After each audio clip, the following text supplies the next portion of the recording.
Rabbi Yehuda Glick. It is an absolute pleasure to be speaking with you because other than being a fine gentleman and a rabbi, you also represent one of my favorite organizations, which is an organization that I have the pleasure to even be part of.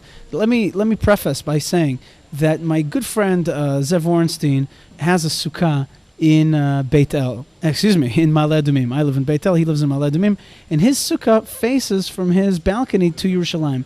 He took one of the Temple Institute big banners that they made for Sukkot and put it inside his sukkah. And the direction of the Temple Mount was represented now by the Temple Institute Temple Mount big poster that you guys made.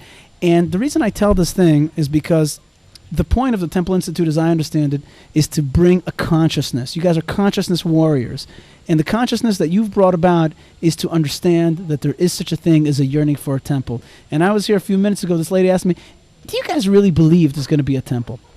So you know what, I'll start exactly with that question, Rabbi Yehuda Glick. Do you believe that there's going to be a temple in Jerusalem on that spot over there where the mosque stands now? Well, today the question is much easier than it was, let's say, 100 years ago. If you would have asked my great-grandfather, do you believe there'll be a Jewish state here in the Middle East, he would have probably said definitely no.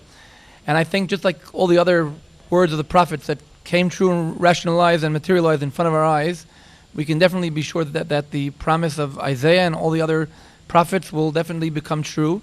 And I can tell you that today it's much closer than ever been before, because today we have already prepared 70 of the different vessels, and we have more and more people studying and understanding the need of a temple. And so let's take a pause for a second and ask what you mean by preparing the vessels. That's a pretty loaded statement. What do you mean by that? Well, the Temple Institute, which is deeply involved in the research of the temple, and trying to bring the awareness of the temple to people's hearts, we are also actually practically preparing vessels in their actual size, the authentic material of gold, of silver, and of copper, ready to be used. So we have presently 70 of the 90 different vessels of the temple in their actual size, ready to be used. 70 of the 90, you're missing 20. What's that about?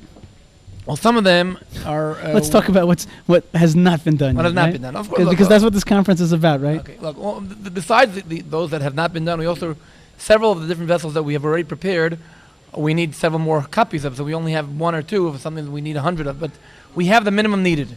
Some of the vessels that we need have to be built on board. I would say have to be built, the major altar. It has to be built on the Temple Mount. Right. Or the Ark of Covenant, which we believe traditionally will be located somewhere under the Temple Mount. So you're not looking to build that, you're looking to find that. We're hoping to find that, because majorly the holiness of the Ark, in different than the other vessels, is what's inside of it. And what's inside the Ark is the tablets, which we cannot write.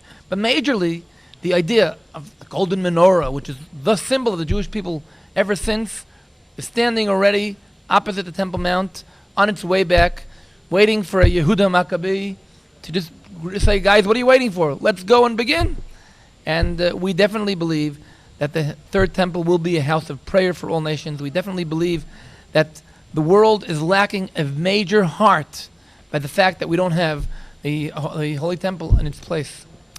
Now, I'm going to release a bombshell on you. I know a secret, and it's a big secret, and it's a secret that many people in the world do not know. Are you ready, Rabbi? I'm listening.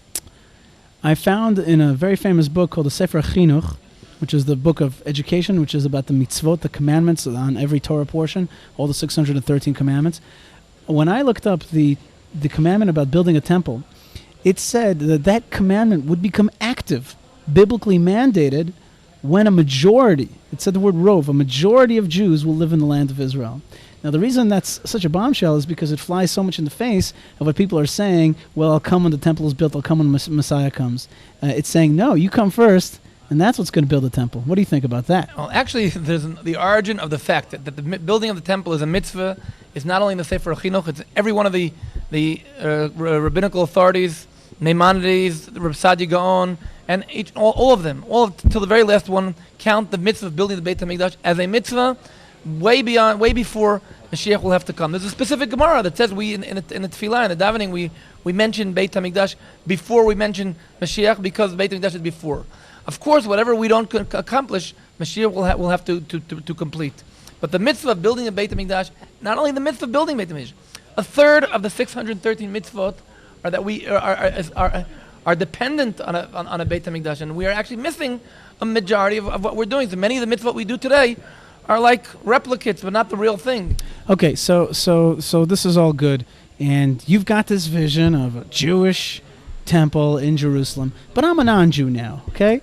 And I'm living out there in Tennessee, and I see Rabbi Yehuda Glick talking to me about building a third temple, and you got these vestments, and you've got these tools and all kinds of things prepared. I mean, what does that have to do with me? What does that have to do with my faith? And moreover, I'm thinking you're not being too realistic because there's a whole Muslim thing blocking your supposed temple. As I said before, everything we do is based on the words of the prophets. And read Isaiah 60, read Isaiah 2, read Zechariah 6, or several other places. The third temple will be a house of prayer for all the nations. It will be built by all the nations. And I want to tell you that the majority of the people going into the Temple Institute's website every single day, we have over 3,000 people visiting, majority of them are actually non-Jews, because the world, I'd say more than that. If the Muslims would understand what a great thing the Holy Temple would be for them, they would be on their knees begging us to build the temple. And we feel that bringing back the temple will make the world into a much more spiritual world, a much better world to live in.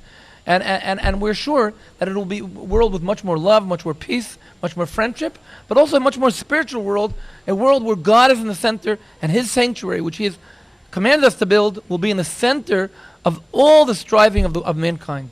And what about all the things that, okay, so the Muslims will accept it, but why right now does it seem like they don't want to accept it? Why does it seem right now like it's the farthest thing from reality? Is that part of the temple process? Look, I can predict anything, almost anything in the world. I can predict anything except for one thing, the future.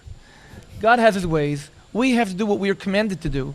We will try to do what we're commanded to do, and we are sure, just like most of the words of the prophets have already materialized in front of our eyes, this too will be part of what we say.